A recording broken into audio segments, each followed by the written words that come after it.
Bismillahirrahmanirrahim. Assalamualaikum warahmatullahi wabarakatuh. Alhamdulillahirrabbilalamin. Wassalatu wassalamu ala asrafil anbiya wal mursalin wa ala alihi wa sahbihi rasulillahi ajma'in. Baiklah, di sini saya Ihsan Maulidin akan menjelaskan tentang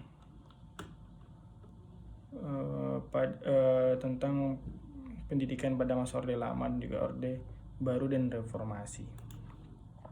Pendidikan Islam pada masa Orde Lama. Pendidikan menurut Islam atau pendidikan Islam yaitu pendidikan yang dipahami dan dikembangkan di ajaran dan nilai-nilai fundamental yang tergantung dalam sumber dasarnya, yaitu Al-Quran dan As-Sunnah. Dalam pengertian ini, pendidikan Islam dapat berwujud pemikiran dan teori pendidikan yang mendasarkan diri atau dibangun dan dikembangkan dari sumber-sumber tersebut. Ada dua hal yang penting berkaitan dengan pendidikan Islam pada masa Orde Lama, yaitu pengembangan dan pembinaan madrasah dan pendidikan Islam di sekolah umum. Perkembangan dan pembinaan madrasah, perkembangan madrasah tak lepas dari peran Departemen Agama sebagai lembaga yang secara politis telah mengangkat posisi madrasah sehingga memperoleh perhatian yang terus-menerus dari kalangan pengambilan kebijakan. Dengan perkembangan politis dan zaman, Departemen Agama secara bertahap terus-menerus mengembangkan program-program peningkatan dan perluasan aset serta peningkatan mutu madrasah. Madrasah sebagai lembaga penyelenggaraan pendidikan diakui oleh negara secara formal pada tahun 1950. Undang-Undang Nomor 4 Tahun 1950 tentang Dasar-Dasar Pendidikan dan Pengajaran di Sekolah.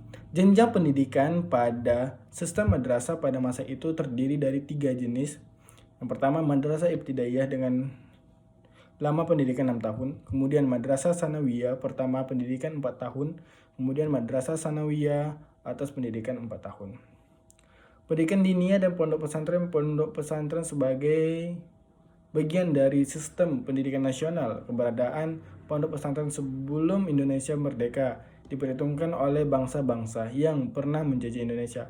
Pada masa kolonialisme, dari pondok pesantren lahirlah tokoh-tokoh nasional yang tangguh yang menjadi pelopor pergerakan kemerdekaan Indonesia seperti Ki Haji Hasyim Asy'ari, Ki Haji Ahmad Dahlan, dan Zainal Mustafa, dan lain-lain.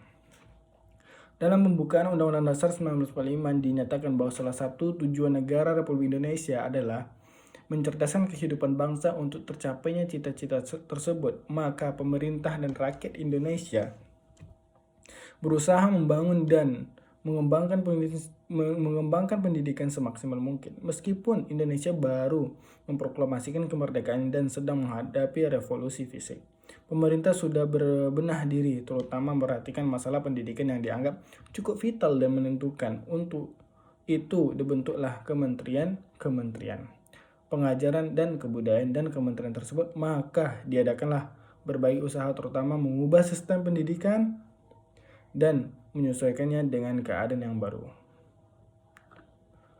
Pendidikan Islam menempati kedudukan yang sangat penting dan tidak dapat dipisahkan dalam pembangunan manusia seutuhnya. Hal ini mudah dimengerti karena bangsa Indonesia yang beragama tidak dapat melepaskan agamanya dari setiap aktivitas pendidikan yang dilakukannya.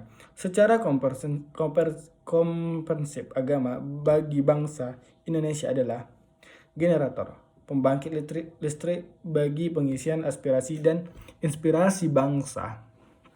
Agama juga merupakan alat pengembangan dan pengendalian bagi bangsa Indonesia yang sedang giat melaksanakan pembangunan di segala sektor-sektor. Untuk mengembangkan pendidikan Islam harus mempunyai lembaga-lembaga pendidikan sehingga menjadi lahan subur, tempat peresmian generasi baru, sehingga pendidikan Islam harus mampu memberikan ilmu pengetahuan yang dapat dijadikan sebagai pedoman dalam kehidupannya. Baiklah, mungkin ini saja yang dapat saya sampaikan. Kurang dan lebihnya saya mohon maaf.